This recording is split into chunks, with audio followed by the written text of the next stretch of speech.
All right, gang, Daniel Kaiser back here with Nate from Nintendo, and obviously Zelda 25th anniversary. We're getting ready to give you guys the first live look at a demo gameplay for the first time ever, but obviously you guys orchestrated quite the celebration this morning for the franchise and its 25th anniversary in Zelda. Some changes with Skyward Sword. Nate, tell us about the story in the game.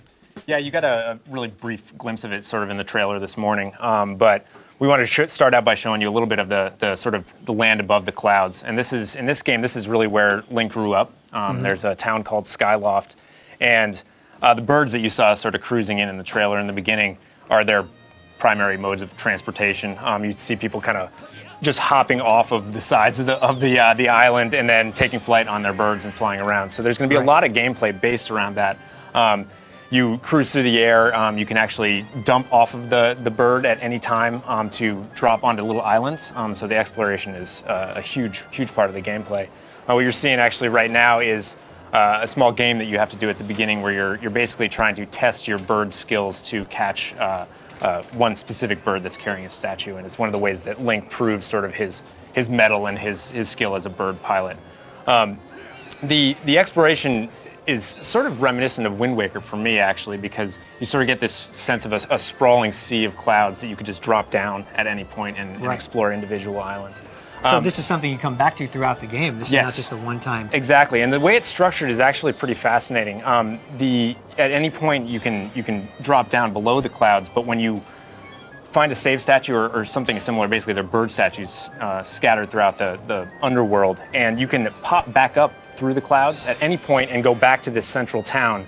So, if you need, you run out of potions or you need to, get a different weapon or something like that. At any point, you pop back up, go to your town, and then you can dump back below the clouds. Talk a little bit about the flying mechanics specifically. Obviously, Wii Motion Plus is a huge part of this game. Talk a little bit about what you'll be doing to control your birds in the air. It couldn't be simpler. It's similar to Wii Sports Resort flying in that you're guiding the bird sort of like a paper plane like this. So your gliding motion is entirely the Wii remote. And then if you want to flap, you just make a flapping gesture basically with your hand. And you can also press the A button to do sort of a dash move if you want to catch up to something. As you can see, he caught the bird and he got the statue. But one of the best things about this game is that this is only the beginning. Above the clouds is only a part of the game. And I want to take a look down below at the world below as well. So descend down from the clouds, and obviously key to any Zelda game is going to be the dungeons aspect and exploration and things like that. Now we should clarify, what we're looking at here is portions of what's being shown here on the floor at E3 2011, and an exciting chance for gamers to get their hands on it as well. But walk us through what we're taking a look at here in just a moment with the dungeons and obviously the exploration gameplay. Talk about the emphasis that will be placed here in Skyward Sword. Sure. Well, I mean, of course, with the Zelda franchise, it's always a very delicate balance of wanting to show stuff that is familiar, people expect out of the Zelda franchise, but also do new things. And with this game, we could spend half an hour here talking about all the new stuff, but the way they've actually structured this is going to seem both familiar and really, really new to fans. You'll, of course, sort of be looking for dungeons and be expecting to find items in dungeons, but this entire game is practically a dungeon. I mean, you'll basically be going through an area. Just to get to the dungeon is practically a dungeon in and of itself. There are puzzles everywhere, within the dungeons, without the dungeons. Every enemy is practically a puzzle. As you can see, he's fighting here, and with Wii Motion Plus, of course, every motion is mapped exactly like this. So you can't just go in there and start flailing around at enemies like this. Every enemy has tells. Every enemy will open himself up for a moment, and you have to strike at that moment or block him with your shield at that moment and then hit him. Really, every aspect of the game is sort of infused with puzzleness, as it were.